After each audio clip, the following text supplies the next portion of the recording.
Then I saw a great white throne, and him who was seated on it. He said to me, "It is done. I am the Alpha and the Omega, the beginning and the end. I will wipe away every tear from their eyes. To the thirsty I will give water. Those who are victorious will inherit all this. There will be no more death, mourning, crying, pain. For the old order of things has passed away. Behold, for these words are trustworthy and true."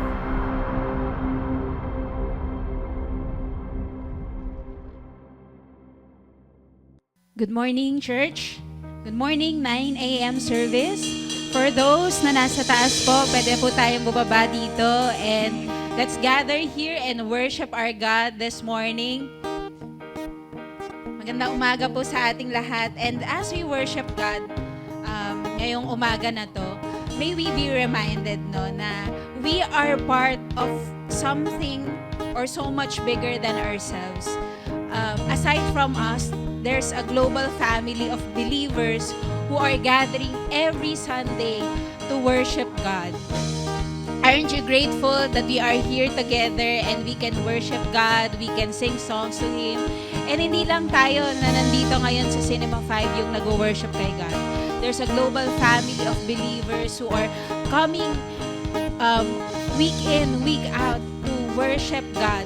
And today, the psalmist reminds us from Psalm chapter 86 verse 9 to 10. It says here, "All the nations you have made shall come and worship before you, O Lord, and shall glorify your name.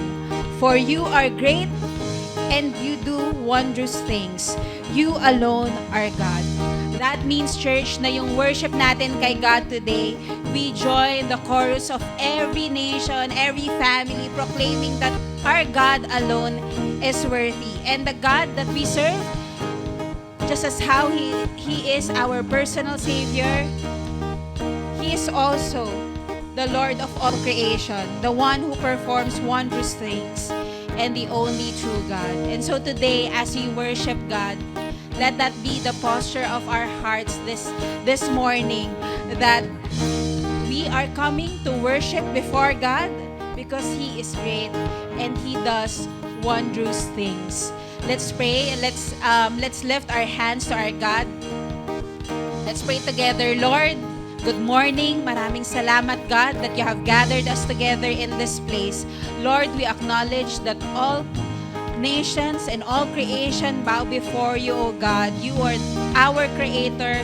You're the one who made the heavens and the earth. And so today, God, we are here, God. We acknowledge your presence in this place. And we worship you, God. We want to give you all the praise and honor you deserve. Our mighty God, our King of Kings. This we pray in Jesus' name. Everybody say amen and amen. Let's worship God this morning. Come on, church, let's worship God today. Pwede tayong sumayaw. Pwede tayong lumutang. Enjoy natin yung presence ni Lord ngayon. Let's go. Every tribe will see your glory. Every nation bow before you. All our treasure turn to ashes in the light of you.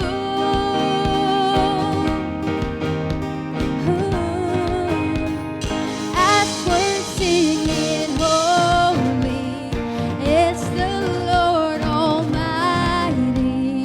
Only you are worthy, worthy of it all.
endless, love unrestrained. This is our God. Every side sing praise, glory, honor, and strength unto our God. Unto our God, matchless, endless, love unrestrained. This is our God. Every side sing, hey oh, hey oh, hey oh, ah. Hey oh, hey oh, hey oh, ah. Hey oh, hey oh, hey oh, ah. Hey oh, hey oh, hey oh, ah. Sing, there is no one like our God. There is no one like our God. There is no one like our God. There is no one like our God. Wala kang katulad, O Diyos. Wala kang katulad, O Diyos. Wala kang katulad, O Diyos. Wala kang katulad, O Diyos. There is no one like our God. There is no one like our God. There is no one like our God. There is no one like our God. Praise, glory, honor, and strength unto our God. Unto our God, your matchless, endless, love unrestrained.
with shouts of acclamation.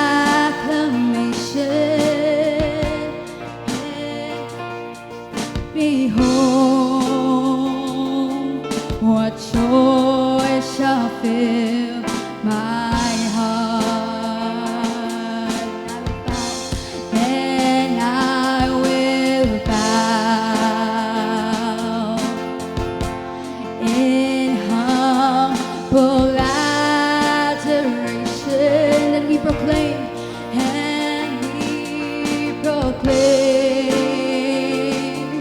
my God, how great thou art.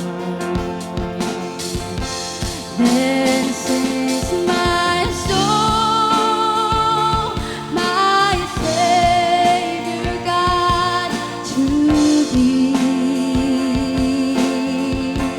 How great thou art. How great thou art. Then sings my soul, my Savior God, to thee. How great thou art.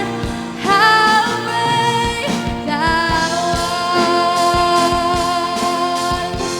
Then sing my soul, my Savior God, to thee. Oh, how great thou art. How great thou art. Then sings my soul,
temple will stand, for the Lord our God and Lamb will be the temple of His people. 'Tis white dry that has lost its sting. God enthroned, God enthroned, making new all things. Holy, holy, all creation praising God Almighty. Holy, holy, your dwelling places with your peace. Sing holy, holy, holy, all creation praising God Almighty. Holy, holy, your dwelling places with your people.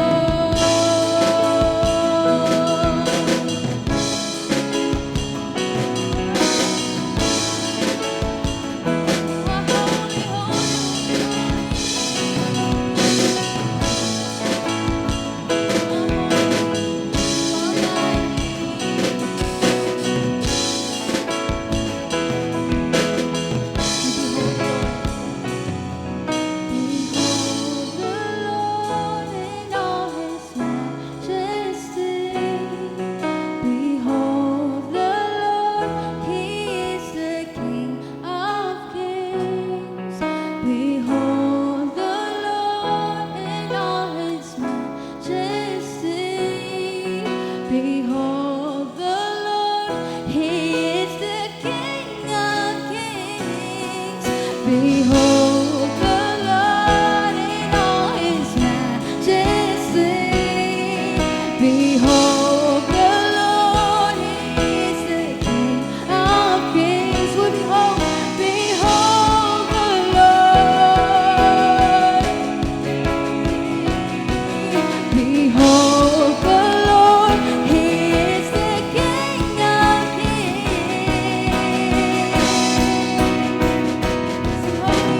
Holy, holy, all creation praising God Almighty. Holy, holy, your dwelling places with your people.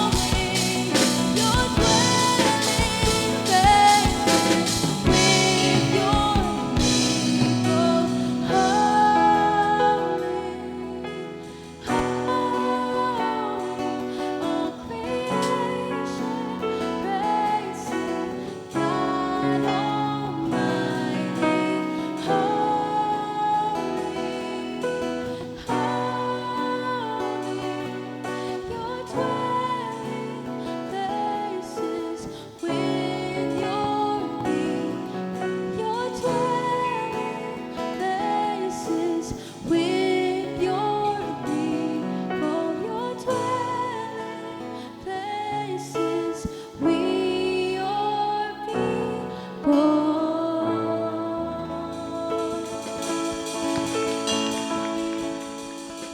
Let's continue to praise our God this morning. Lord, indeed, your dwelling place is with your people. We continue to lift up the name of our God. Holy, holy, holy is the Lord Almighty.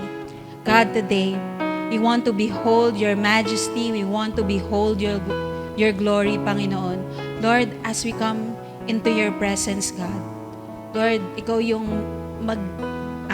ikaw, Panginoon, yung magbigay ng kapayapaan sa puso ng bawat isa sa amin. That Lord, allow us to draw into your presence, God, with full of joy, with peace, with thanksgiving, knowing that you are our God and that you, Lord, created us, you have molded us. And Lord, dalangin namin, Panginoon, na today, God, you will continue to speak to every one of us, God. You will speak through your word. You will speak through every song that we will sing. And that, Lord, we will behold, we will be in awe of who you are, God. That you are a great and mighty God in the midst of us. Maraming salamat, Panginoon. And today, Lord, as we continue to worship you, God, we will worship you for who you are. We will worship you with all of our hearts, with all of our mind, our soul, and our strength. And today, God, we will give the best glory and worship that you deserve. In Jesus' name we pray. Everybody say, Amen and Amen. Let's give a hand to our God this morning. And as we continue to worship God, we will lift up in prayer our kids as we declare how great our God is. We also declare how great our God is to the next generation. So if you are seated beside a kid, ayan, or if you brought your children with you, let us extend our hands to them. This is our declaration, as Jesus said in Matthew chapter 19, verse 14, "Let the little children come to me, and do not hinder them, for the kingdom of heaven belongs to such as these." So church, can we stretch our hands to these little children as they come to the presence of God, as they learn the word of God, that we will continue to teach them God's ways. Lord, we lift up to you our kids, God. Salamat, Lord, sa mga batang ito, Lord, that as young as they are learning how to worship you, they are learning how to love you, they are learning to give their all to you, Panginoon. Salamat, Lord, because your kingdom belongs to them, Lord. And dalangin namin, God, that as your people, we will continue to teach them, Lord, your word. That, Lord, whatever the world will teach them, God, dalangin ko, Panginoon, yung word mo, God, yung magiging ultimate authority over their lives. We pray as well, God, for every parent and teacher na nandito ngayon, Panginoon, that we as well, Lord, will be guided with your word. And we will set a living example to them, Lord, on how they will love you, God. Lord, dalangin namin sa kanila that as we send them off to Kids Church, that they will learn how to, as they learn how to love you, they will also learn how to love other people. And dalangin ko, Lord, that as they grow up in your community, God, in your spiritual family, Lord, they will also bring others closer to you. We thank you for their lives, God, as we pray in Jesus' name. Amen, amen. We're now sending off the kids to our kids' church. Thank you sa mga teachers natin and also for their parents who are bringing them into our worship services. And right now, church, as we have been declaring how great is our God, that let us be reminded that He is the same great God that is sovereign over our nation. So today, we will take the time to pray for our nation.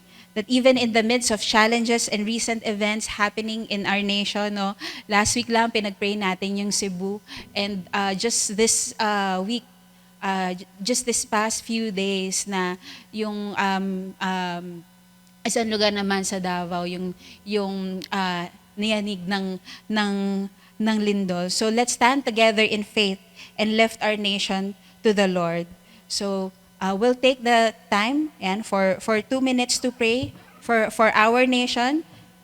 First, we will pray for mercy and healing. We will pray for God's mercy, protection, and healing, especially for those who are affected by recent earthquakes and calamities. And also, let's pray for our whole nation, for wisdom and righteous leadership by our national and local leaders, that God's righteousness and truth will prevail in our land. So let's find a partner and let's take the time to pray together for our nation.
Let's wrap up our prayers. Lord, we continue to lift up to you our nation, Philippines. Lord, have mercy on our nation, God.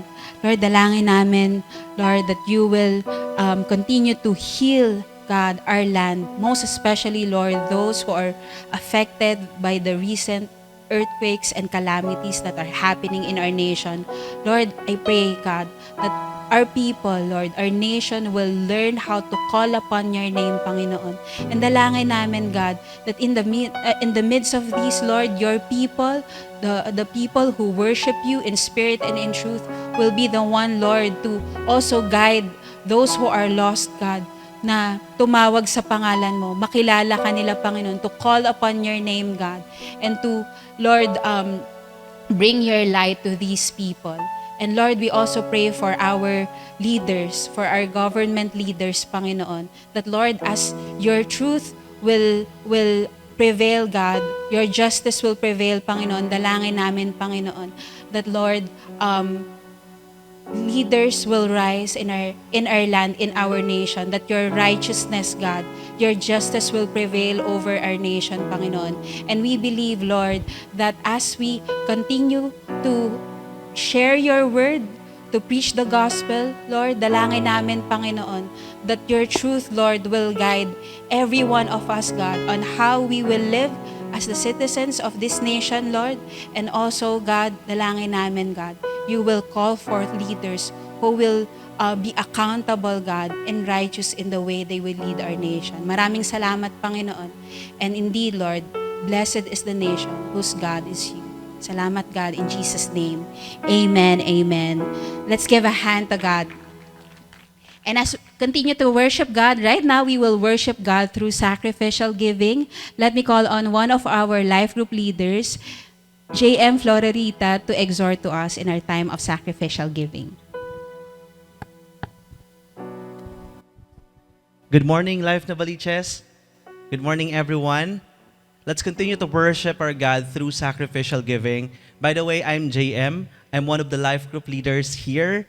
And in time of sacrificial giving, let us all read from 1 Chronicles, chapter 29, verse 9. Let us all read.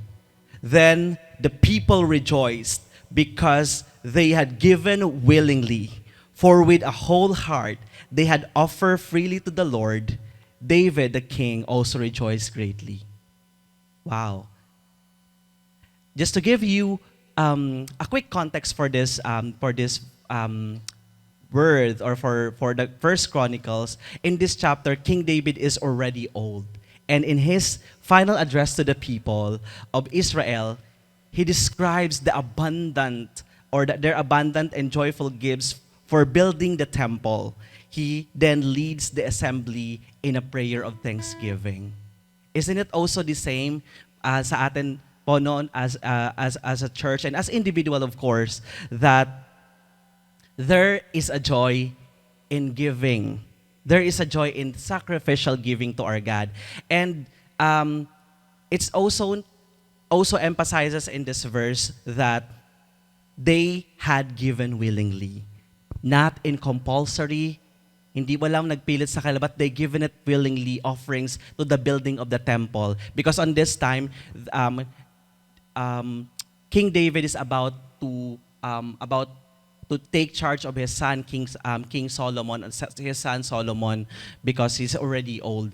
Now, I also would like to encourage everyone that when it comes to giving, the joy of giving to God comes from a willing heart. It suggests that the true joy is found in giving to God's purpose rather than in accumulating earthly things or earthly treasures. Because the treasures here in earth, if we accumulate treasures here on earth, it will just, tulad po ng sabi sa Matthew, it will just destroy by moth and rust. But if we lay up treasures in heaven that will last. This is our treasure. This is our confidence in our God. And ano po ba yon? It produces joy in us. Hindi lang siya nagpo-produce kay God, but it also give us privilege to partake in God's kingdom. And with that po, you can also give, you can also return your tithes and your offering to God through, because our usher po will be assisting you to give yung envelope po natin. Pwede po nating lagyan yun ng ating mga prayer requests.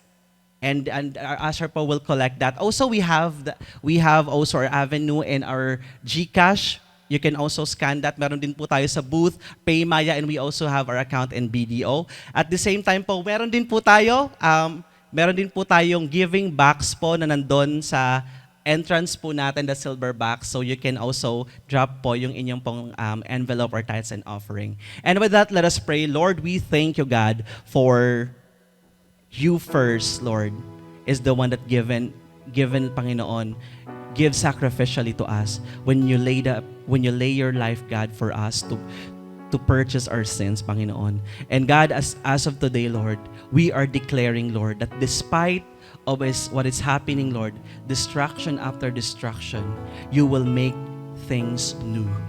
Because you are the God of new beginnings. So with that, God, with a joyful, willing heart, Panginoon, we are offering, Lord, this treasure that you have entrusted to us, Panginoon. We are giving it freely to you, God. We are giving it, Panginoon, with all our hearts, with hearts willing, and it produces joy, Lord, in our hearts. Maraming salamat, Lord. We honor you, God, in every treasure, in every talent, and every skill that we have. We thank you, Lord, for today. We continue to worship you, God. In Jesus' name we pray. Amen. Let's continue to worship our God.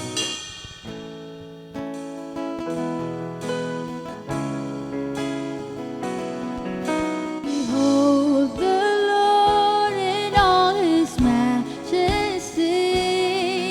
Behold the Lord, he is the King of kings. Behold the Lord. Behold the Lord, he is the King of kings. Holy, holy, all creation praising God Almighty. Holy, holy, your dwelling places with your people. Holy, holy, all creation praising God Almighty. Holy, holy, your dwelling places with your people. Your dwelling places with your people. Your dwelling places with your people.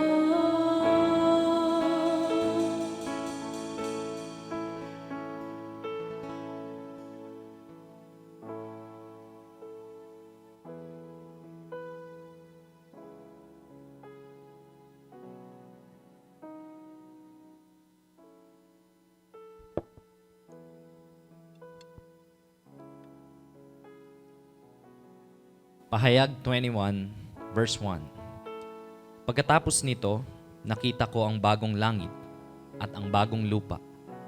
Naglaho na ang dating langit at lupa, pati na rin ang dagat. At nakita ko ang banal na lungsod, ang bagong Jerusalem, na bumababa mula sa langit galing sa Diyos. Ang lungsod na iyon ay tulad ng isang babaeng ikakasal, handang-handa na at gayak na gayak sa pagsalubong sa lalaking mapapangasawa niya. Narinig ko ang isang malakas na sigaw mula sa trono. Ngayon, ang tahanan ng Diyos ay nasa piling na ng mga tao. Mananahan na siyang kasama nila. Sila'y magiging mga mamamayan niya at siya'y makakapiling na nila at magiging Diyos nila. Papahirin niya ang mga luha sa kanilang mga mata wala nang kamatayan, kalungkutan, iyakan o sakit, sapagkat lumipas na ang dating kalagayan. At sinabi ng nakaupo sa trono, binabago ko na ngayon ang lahat ng bagay. At sinabi niya sa akin, isulat mo ang sinasabi ko dahil totoo ito at maaasahan. At sinabi pa niya, naganap na ang lahat. Ako ang Alpha at ang Omega, na ang ibig sabihin ang simula at ang katapusan ng lahat. Ang sinumang nauuhaw ay paiinumin ko ng walang bayad sa bukal na nagbibigay ng buhay na walang hanggan. Ang mga magtatagumpay ay gagawin kong mga anak ko at ako'y magiging Diyos nila. Pero nakakatakot ang sasapitin ng mga duwag, mga ayaw sumampalataya sa akin, marurumi ang gawain, mga mamamatay tao, mga immoral, mga mangkukulam, mga sumasamba sa mga Diyos-Diyosan, at lahat ng sinungaling. Itatapon sila sa nagliliyab na lawang apoy at asupre, na siyang ikalawang kamatayan. Ito ang salita ng Diyos. Manalangin po tayo. Panginoon, marami pong salamat sa gathering namin ngayon nasa church. Lord, first and foremost, ina-acknowledge po namin na kasama ka namin ngayon. And your word, Lord God, gives us light and guidance that as we continue to live our lives here on earth, we look forward, Lord, on the vision that you have given us. God, we pray today as your people, just even such a glimpse of your presence. The way we sing, your dwelling place is with your people. Although that would be in the future, Panginoon. But Lord, may you give us a foretaste of who you are, what will you do, and even a vision of what you will do in the future.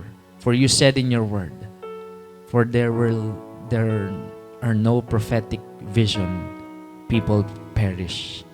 Lord, today, we ask for your vision to come upon us in our minds and even in our hearts, so that we would live life not perishing, but living abundantly. Panginoon, salamat po. This we pray in Jesus' name. Amen. Amen. Good morning, everyone. Welcome sa ating 9 a.m. service. You may now take your seats.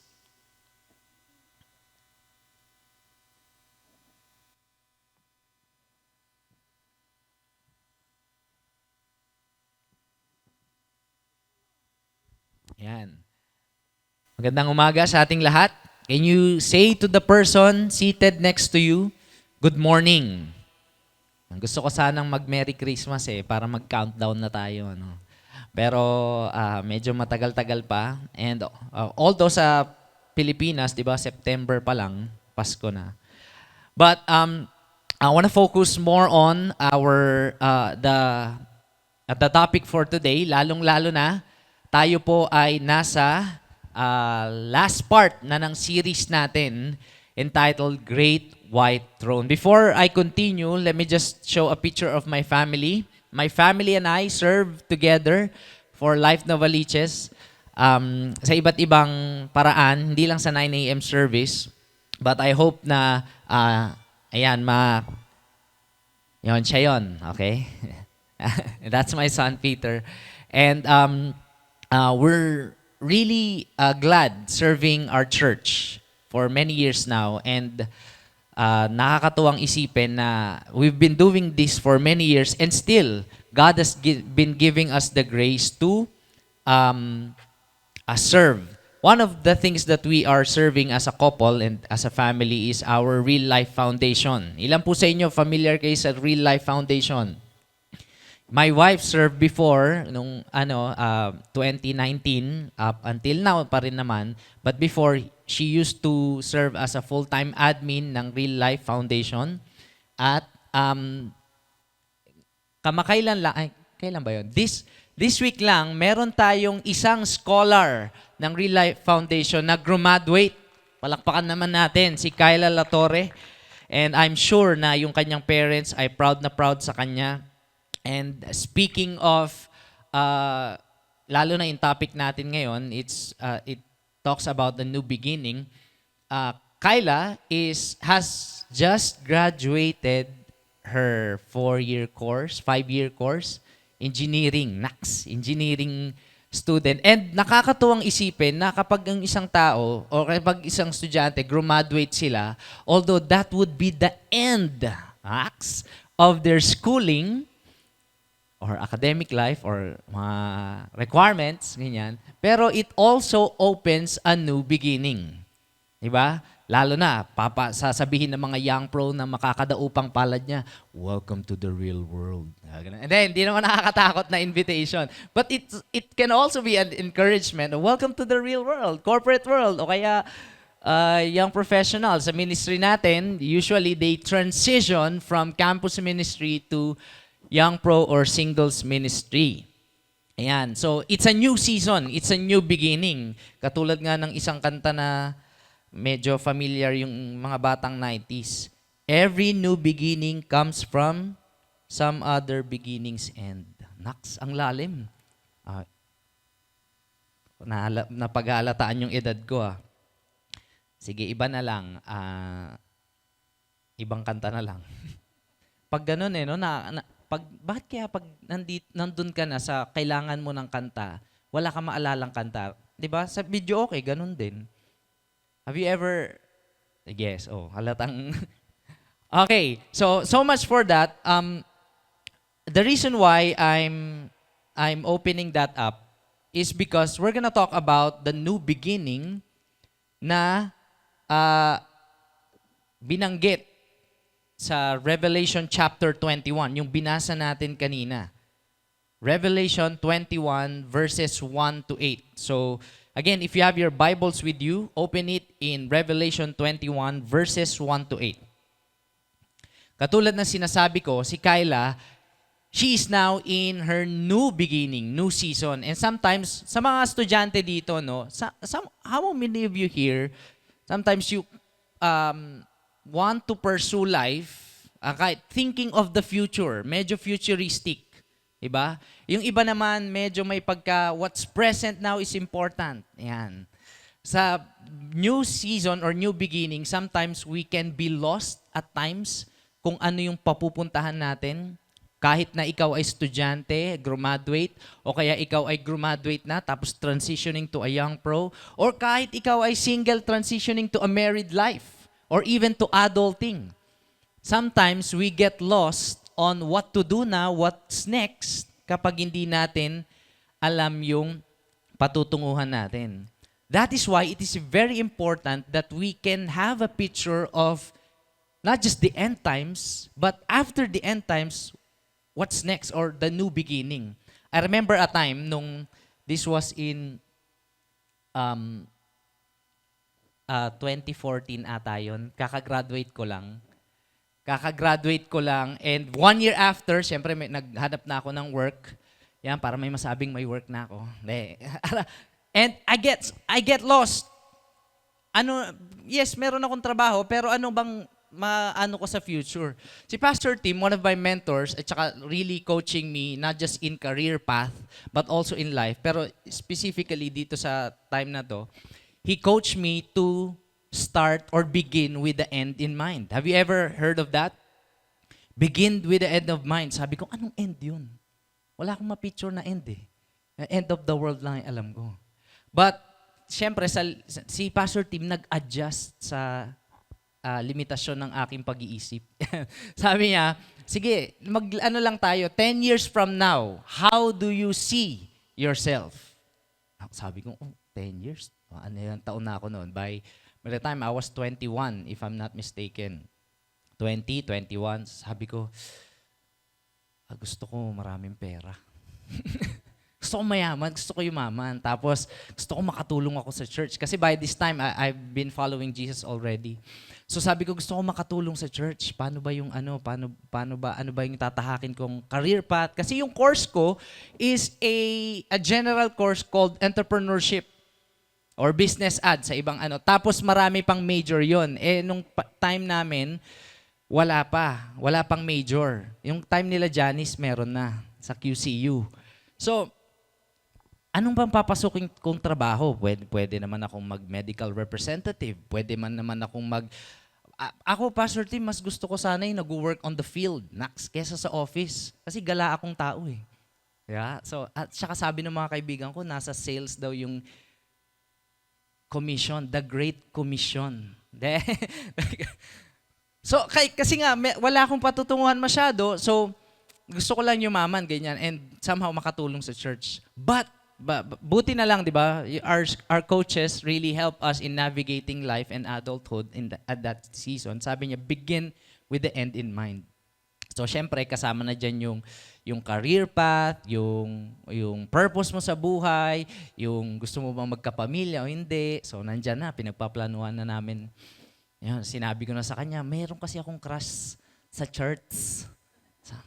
Yan, gusto ko, balang araw, siya yung mapangasawa ko. So kasama na yan. And that became a great help or a big help for me because I saw, kahit hindi ako masyadong futuristic, I tried to imagine what would my life look like in the future. So pagkatapos nun, pinaint namin sa hangin, tapos sabi niya, sige, i-breakdown natin, 5 years. In line with 10 years, anong ginagawa mo 5 years from now? Breakdown ulit. In line with 10 years, 3 years. Breakdown ulit. 1 year. Breakdown ulit. 6 months. 3 months. 1 week. Anong gagawin mo mamaya? Sabi niya sa akin ganun. And I realize my choices today, how I live my life, how I view my future, directly affects how I live my life today. In the same way, Life Nova, as a church, how we view the future directly affects how we live our life today. On a larger scale, tayong mga Kristiyano, the bride of Christ, the church of Christ, our church, and the global church, how do we live life in light with the Revelation 21 scenery na sinasabi ni Lord that will be the new beginning after the end. Good thing, He gave us a glorious picture of our future. And that's what exactly we saw when reading verses 1 to 8.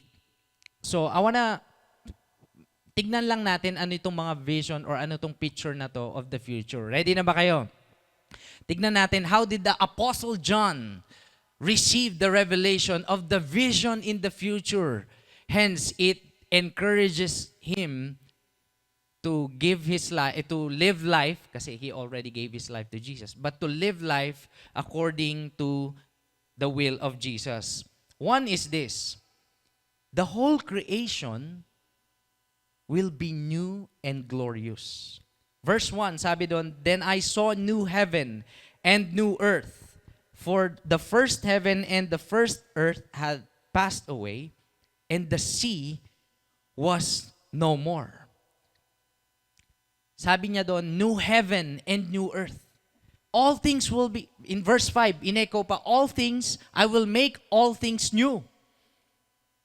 So grabe pala yung power ni God, new heavens and new earth. Hindi yung New Haven dyan, hindi yon, New Haven yun eh. New heaven, bababa yung New Haven. And then the new heaven and the new earth signify complete renewal ng buong mundo. Free from sin's corruption. Wala nang, babiyahe ka, wala nang usok. Ha? Wala nang second-hand smoke. Wala nang pollution, wala nang traffic. Ilan sa inyo gusto nyo wala nang traffic? Gusto nyo may traffic. Kaya pala, konti pa lang tayo ngayon dito. Baka mamaya. Hindi. I mean, wala nang traffic, wala nang disaster, wala nang aksidente, wala nang mga kung ano-anong nangyari sa kapaligiran. Unfortunately, yung nangyayari sa atin ngayon is somehow declares that the world needs restoration. Earthquake, kabilaan. Disaster, kabilaan. Brought to you by natural disasters or minsan gawa pa ng tao. And the corruption in every leadership in every country brought to us by the sin, the corruption of sin. And sabi ni Lord, one day, in the near future, as we see some of the signs, well, marami din naman na silang nakikitang signs noon pa at they were telling that the Lord Jesus coming is very near. In the same way, we preach the same because that's the goal of Revelation, to anticipate what's ahead of us, especially for the believers. That we would see a vision, a picture of the future, and we would know how to live life right now. So sabi doon, the new heaven and the new earth will be completely, earth and the heavens will be completely renewed, and the sea was no more. Wala nang magsiswimming. Hindi, actually, as I was studying that, in the Jewish culture, the sea represents chaos and uncertainty. Kasi noong mga panahon nila, hindi pa naman na-explore yung dagat. Malay mo ba kung anong nandun? Diba? Ngayon, alam natin diaper. Ngayon, alam natin, o kaya na-explore na. But in their time, when they talk about sea, it signifies chaos and uncertainty. The Revelation is saying, there will be no more chaos. Darkness, even. What does this mean? Ano ba yon? Gagawa kaya si Lord ng bagong solar system? Gagawa ba siya ng bagong Milky Way? No, He will restore and renew. Hindi siya, palitan na yan, scrap na natin yung dati. Meron ako dito sa bulsa bago.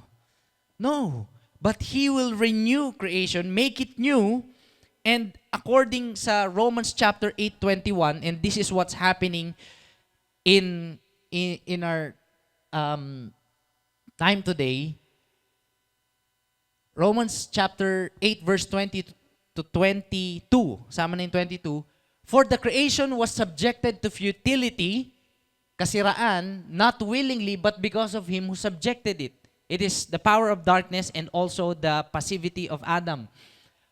In hope that the creation itself will be set free from its bondage to corruption and obtain the freedom of the glory of the children of God. For we know that the whole creation, ang buong creation daw, from nung time na sinulat ito at nung hanggang ngayon, the creation has been groaning together in the pains of childbirth until now. The whole creation awaits the renewal. Umiiyak yung whole creation para ma-renew siya ulit. Nakakita na ba kayo ng mga signs na yung creation umiiyak na gusto niya nang ma-restore, gusto niya nang ma-redeem? Natural disasters, kahit mga hayop Pansinin niyo yung mga aso, tahol ng tahol pag dadaan ka. 'Di ba? Wala ka namang ginagawa. 'Di ba? Ikaw, sinasabi niya, ikaw di mo wino-worship si Lord. Hindi naman sila gumaganon. But the whole creation, the point is, even though the whole creation is subjected to futility, but there's hope na kahit ito ay sira na at pasira at patuloy pang nasisira, there will be renewal. There would come a time where our environment will be perfect. Pangalawa is spiritually and morally new.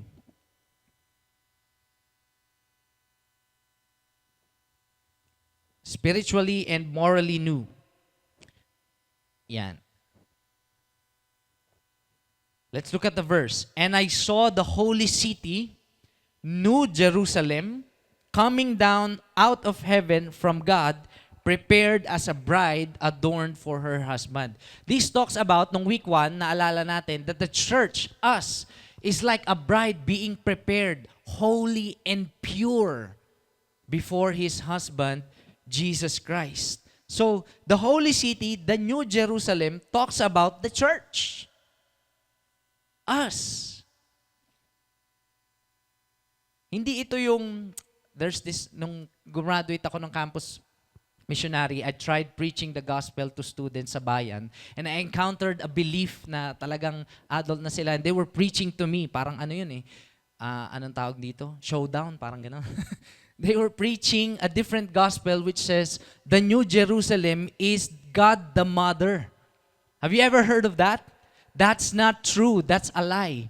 They were interpreting that the New Jerusalem is really a figure, a bride, solo, isa lang, individual, na bababa mula sa langit. Whereas many Christians, in our historic faith, naniniwala tayo that that is a picture of our church, of the universal church, the bride of Christ, not an individual. So, ang goal pala sa atin ni Lord, as we live here on earth and as we await for His longing, is to purify us. To purify us. To make us Christ-like. To mold our character. To mold our love for one another. To mold our care for one another. How many of you here sometimes, you know in yourself, naramdaman nyo na parang hindi naman kayo nababago? Have you ever thought of that? The biggest frustration of a Christian believer or a believer is not his problem with his studies. Grabe, bagsak na naman ako. Okay? O kaya uulit na naman ako. Pwede rin. It's not a problem of his family. Frustrated na, naku, di ako makapag-provide. Naku, ganito na lang kami lagi. Isang taon na naman lumipas. Or the job, sa mga singles, minsan pinoproblema natin yung, single. Pinoproblema ninyo yung, wala akong trabaho ngayon, I don't have a purpose in life. Maubos na naman yung 13-month pay ko. The biggest frustration of a Christian is sin. And sometimes, even though we continue following Jesus, and we sin, at bumagsak tayo, parang ang hirap magpatuloy. And sometimes we ask, Lord, sana isang wipe outan lahat ng sin ko para, have you ever thought of that? For those of us who are volunteering, and sometimes we have this, we have this passion na we want to serve for God, we want to make disciples, gusto namin gawin to para kay Lord. Sige, buong linggo, next week, ako ulit, ako na lahat, ako magsaserve, usher, tech, ako na lahat, ako na mag-welcome, ako pa mag-preach. Ganun passion, no? Pero the next Sunday or the next week, you feel frustrated because you were tempted and you were disobeyed God and you fell into sin. How many of you here you can relate? And sometimes, ayoko muna mag-serve kasi hindi ako okay. That's the biggest frustration of every believer. Sin. Sin corrupts our soul while we are still here on earth. I'm not saying na it's okay to sin. I'm not saying that. But while we are still on earth, we have this struggle na bumibigay tayo sa sin. Hopefully, bumabangon, lumalaban. And also, we want to be holy for a long time, even for the rest of our life. Sin is the biggest frustration. Kaya sabi sa Romans 7, and Apostle Paul confirms this. Sabi sa Romans 7 verse 6. I think it's in 6. Can you flash that? 15 to 19. For I do not understand my own actions. Sabi to ni Apostle Paul. Meron siyang struggle with sin. Meron siyang struggle with weakness. At sinasabi niya theologically na sa human race, meron talagang laban. For I do not do what I want, but I do the very thing I hate. Meron akong gustong gawin, holiness para kay God, pero kabaliktaran yung ginagawa ko. Now, if I do what I do not want, I agree with the law that it is good. Buti na lang merong law, kasi nagsasabi sa akin na kahit gustong-gusto kong gawin itong kasalanan na to, sinasabi ng law na hindi yun maganda, bawal yun, or hindi yun makakatulong sa akin. So now, it is no longer I who do it, but sin that dwells within me. For I know that nothing good dwells in me, that is in my flesh. We are still, kahit papano, even though we already received Jesus, we have this position of being saved, but still it is a struggle for us to overcome sin. Although Jesus overcame sin, but there is a fight na kailangan nating pagtagumpayan kada araw. Don't get me wrong, we are already saved by faith. But as we continue living life, there is a fight. Hindi yun sasabihin ni Apostle Paul na fight the good fight of faith kung walang laban. Pero kung walang laban, at okay lang sa atin na mag-sin, okay lang, save naman ako. Walang laban. Okay lang, gawin ko lahat. There's something wrong with how we received it. But if there's a struggle and you get frustrated every time you commit sin and you wanna, and Lord, ayoko na ng ganitong buhay ko, ayoko na ng ganitong kristyanong buhay na lagi akong Lord, kung pwede lang, di ba, magsama na tayo. Pero hindi. How many of you here you can relate? And sometimes you miss the Lord Jesus and you want to be with Him to end your sin. So that you can serve Him fully, you can serve. But, Apostle Paul confirms, for I have the desire to do what is right, but not the ability to carry it out. For I do not do the good I want, but the evil I do not want is what I keep on doing. Nagets ba natin? Gusto kong bumait, pero di ko. Sabi niya pa, now if I do what I do not want, it is no longer I who do it, but sin dwells within me. So I find it to be a law that when I want to do right, evil lies close at hand. For I delight in the law of God in my inner being, but I see in my members of the body another law waging war against the law of my mind. So okay naman yung iniisip ko, gusto ko talagang mag-i-honor si Lord. So yung members ng katawan ko ayaw. Verse 24, wretched man that I am, who will deliver me from this body of death? You see the struggle? Sin is the biggest frustration of every believer. Pero sabi niya in the huli, konyo, thanks be to God through our Lord Jesus Christ na nag-save sa atin from this wretched situation.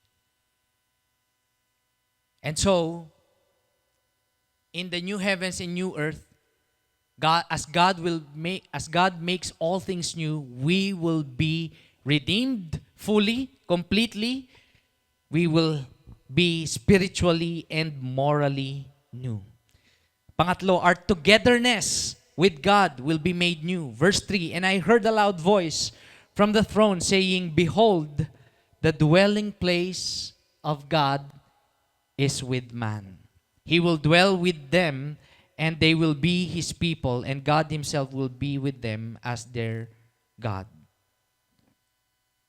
Our togetherness with God will be made new. Isn't God already with us? Diba sabi niya, the third person of the Trinity, I will send you the Holy Spirit. And when the Holy Spirit has come upon you, He is with us. He is in us. And Jesus also said, I will be with you to the very end of age. Hindi ba kasama na natin si Lord? Bakit pa sinabi ng the dwelling place of God will be? Kala ko ba, Emmanuel na di ba? The God with man, God with us. I want to show this verse in 2 Corinthians chapter 5, verses 6 to 7. So we are always of good courage, sabi ni Apostle Paul. We know that while we are at home in the body, we are away from the Lord. We're away from the Lord.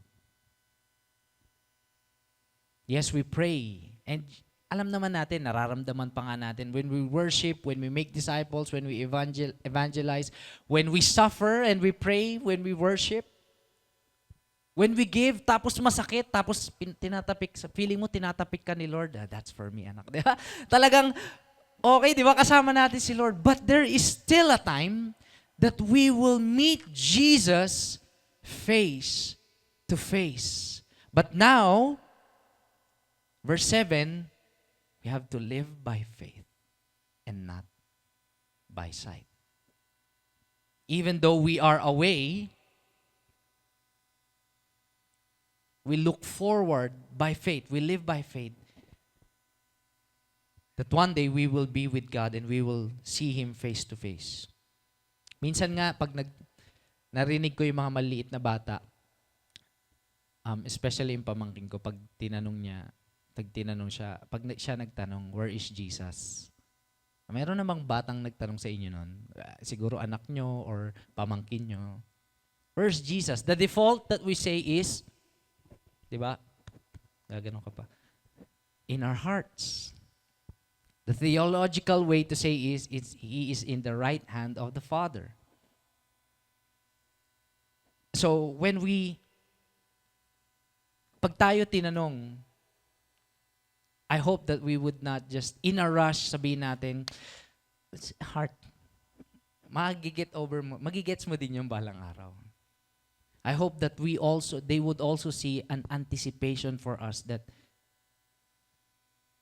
yung makikita din natin siya. I also hope to see Him face to face. And for now, He will give us evidence of His reality. But one day, for the rest of our lives, our soul, our body, and our environment will be renewed and will be with God. Pang-apat is the renewal that we would be physically and bodily new and glorious. It says in verse 4, He will wipe away every tear from their eyes, and death shall be no more. Neither shall there be mourning, nor crying, nor pain anymore, for the former things have passed away. We are not, some ideas would say, lalo na nung in the early century, sinasabi, merong idea na pag tayo daw na resurrect, we will be just disembodied spirits. Kasi the Greeks believed before that the spirituality is fine, it's clean, but the body is walang kwenta or madumi. Kasi nga flesh. Diba? Yun yung inaano ng sin. But remember, when Jesus resurrected, He resurrected bodily, physically. And sometimes, kahit nga children assumes that when we are resurrected, para magiging multo. Di ba? Magiging multo na lang, kakausapin mo na lang siya, uy, nalaglag yung baso, siya yun. Di ba? No! That's a philosophical way. The biblical way is, I will make all things new. Bodily, physically. Wala namang papahiring luha si Lord kung wala kang mata. Diba? Sabi ni Lord I will wipe away every tear from their eyes. Philippians chapter 3 verse 20. It says here, but our citizenship is in heaven, and from it we await a Savior, the Lord Jesus Christ, who will transform our lowly body to be like His glorious body by the power that enables Him even to subject all things to Himself. Physically and bodily new and glorious. What does this imply, mga kapatid? Ibig sabihin, there will be no sickness. There will be no cancer. Wala nang diabetic. Wala nang may kulang sa katawan o may deformities. Wala nang may sakit sa pag-iisip. Wala nang depression. Wala nang mental illness. Physically, we will be renewed physically and bodily, and we will be glorious. Wala na ring pimple. Yes. Wala ka nang titirisin kasi bago na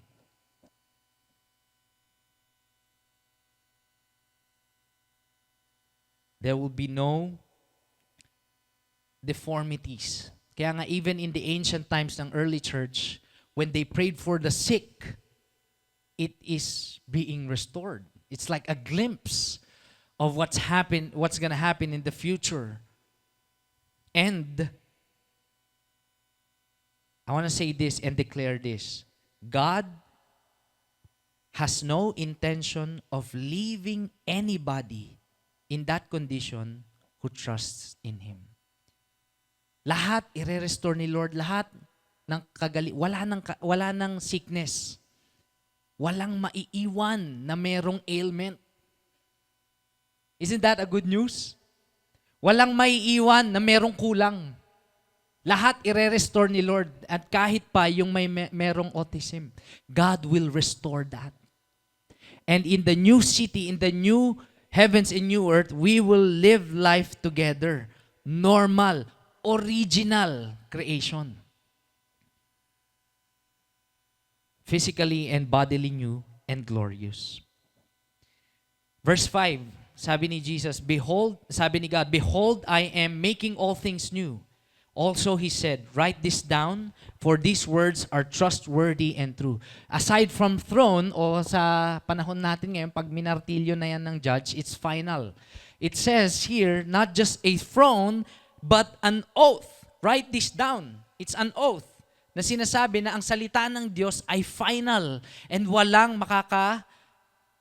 sira nito. Trustworthy and true. Verse 6, and He said to me, it is done. I am the Alpha and the Omega. Hindi yung contractor. Pero ibig sabihin nito, I am the Alpha and the Omega. Jesus was declaring that He is the beginning. Andiyan pala yun. He is the beginning and the end. It is the first letter of the Greek alphabet and the last letter of the Greek alphabet. Ibig sabihin nun, kung lahat ng creation kasama tao nagsimula sa Kanya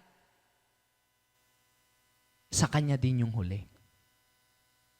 Both for resurrection and eternal life, and also siya din ang kakahantungan. Pero judgment naman para sa mga tumalikod sa Kanya. Siya pa rin ang kakahantungan. You see how great God is? He is the Alpha and Omega. Now that we have a picture of the end in our minds, having that vision would inspire us to, if we don't know where to begin in our lives, now we know. Ganito pala yung buhay Kristiyano. Balang araw, balang araw, balang araw. What do we have? How do we live life today? I want to continue in the last 3 verses, 6, 7, 8. Sabi niya doon, to the thirsty, I will give from the spring of water of life without payment. The one who conquers will have this heritage, and I will be his God, and he will be my son. But as for the cowardly, the faithless, walang faith, mga duwag, walang faith, hindi naniwala sa Kanya, tumalikod sa Kanya, the detestable. As for the murderers, who does not value life but continue to sin, the sexually immoral, who is not satisfied in God's pleasure and seeks the pleasure of the world, to the sorcerers who battle God's healing and distorted it, idolaters who worship other gods and images, and all the liars, not speaking honest, but those who live a double life. Their portion will be in the lake that burns with fire and sulfur. Ang galing ano? Parehas dalawang anyong tubig. Ngayon wala na, spring of water and lake. But the first one talks about the fountain of life, and the other is the lake that burns with fire and sulfur, which is the second death. As a church, as Christians, as followers of Jesus, I encourage everyone na katulad nung sinasabing dalawang category dito, it is conquering and thirsty. What does it say? Conquerors or conquering in Revelation chapter 2 talks about the one who follows Jesus faithfully, even till the very end of age. He is conquering every single day. He's overcoming sin every single day, kahit mahirap, kahit pinersecute na siya, kahit pinagtawanan na siya, kahit wala nang naniwala at siya naniniwala pa rin, He's the one who is conquering. Thirsty. Sabi nga doon, without payment. Sabi ni Lord, to the thirsty, I will give them the spring of water of life without payment. Being thirsty is not a form of payment. It's not a work. Sometimes we believe God and we add works to it. But look at this. Thirsty, uhaw, longing for something. And God will grant satisfaction. This conquering and thirsty is a lifestyle of being faithful, not giving up, and being full of faith.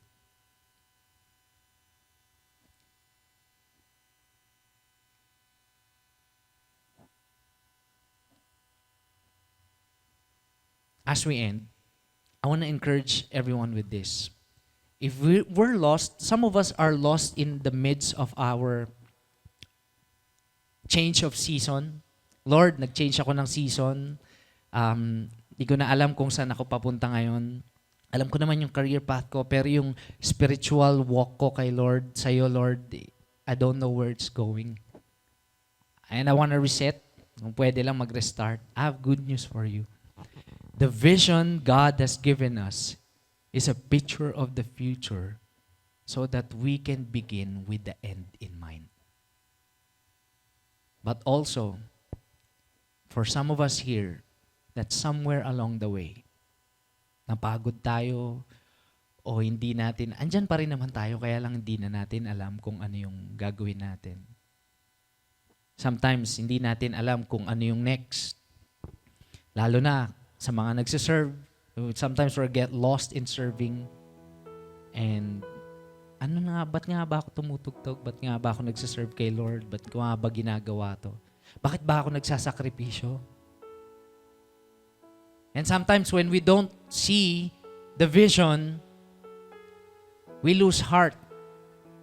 Worst case scenario, we quit. But I hope that we continue to live life of conquering and being thirsty. So that we will have this heritage. Sabi ni Lord, I will be His God and He will be my son or anak. As we continue living life, alam ko hindi ganun kadali mabuhay maging Kristiyano. May struggle ka na sa sin, may struggle ka pa sa flesh, may struggle ka pa sa mundo, di ba? Brought to you by sin din. Corruption ng mundo, sin din yan eh. And also the devil's work. And even though, despite of all these things, we continue to live life with a conquering heart and a thirst or deep longing. Na Lord, one day I want to see you. And when that time comes, I want to feel you. I want to thank you for saving me. I don't deserve this. I was just thirsty. And you give me spring of life without payment na inoobliga. You just want to be with me. You just want me to be with you. That's why we sing, the dwelling place of God is with people, is with man. Let's all rise and let's end with this verse as an encouragement to all.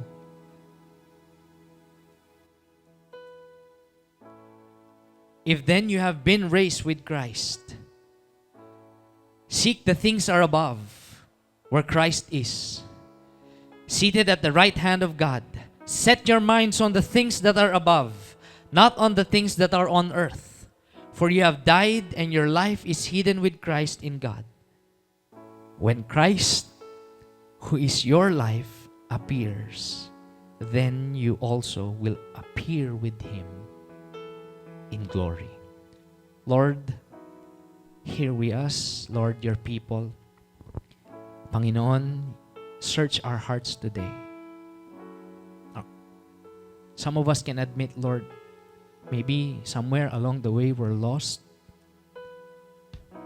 And we acknowledge that. Lord, yung buhay Kristiyano mahirap.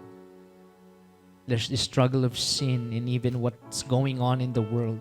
And sometimes we're scared. Panginoon, pero salamat sa salita mo. You said, these words are true and faithful. So we hold on to you, Lord. Lord, we pray na hindi lang po kami basta mag-gather. But Lord, we continue to live life conquering and thirsty. That we would worship you not just with our lips, also including our lips, but also our lifestyle. That we will live a life of enduring. Kahit mahirap, kami ay magpapatuloy. Hindi kami mag-give up. But also with an expectant and excited heart to see you one day restoring, making all things new. No more pain, no more suffering, no more sickness, no more death. But new heavens and new earth. Salamat, Panginoon. As we look forward to that future, Lord, grant your servants a heart of mission to participate in what you are already doing here on earth.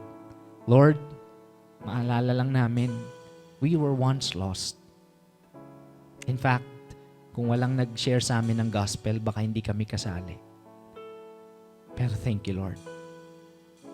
Dahil in your love, the gospel reached us. And may we have the same heart to preach the gospel to other people. Lord, as a church, collectively effort.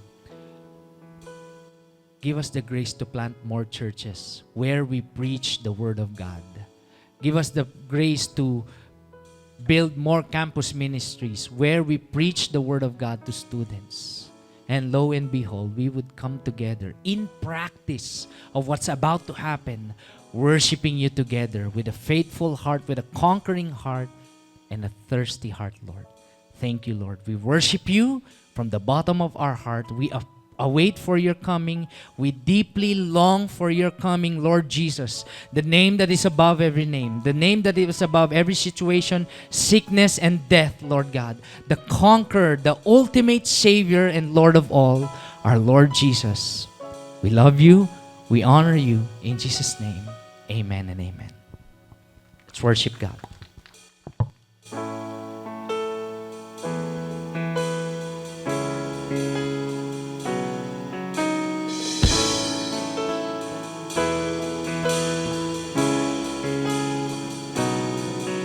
Behold the Lord in all his majesty.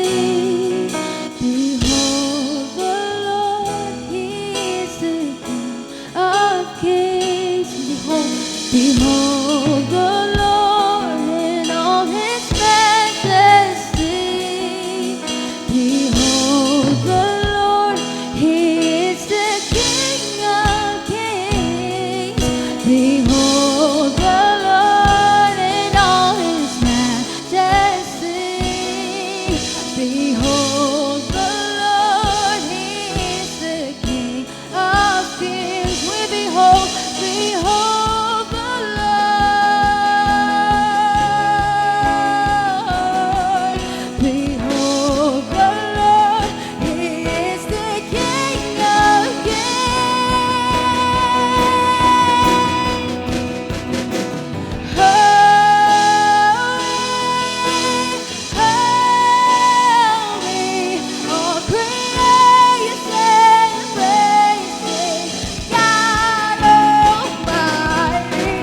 give Him praise. Let's give Him praise. Lord, maraming salamat sa word na we have received this morning. Thank you, God, for we have our hope in you. Indeed, Lord, na we are grateful, God, because our hope is not in the things of this world.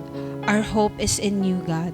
And so, Lord, we pray, Panginoon, na as we long to see, Lord, the day that you will come back here with us, that you will dwell together with your people.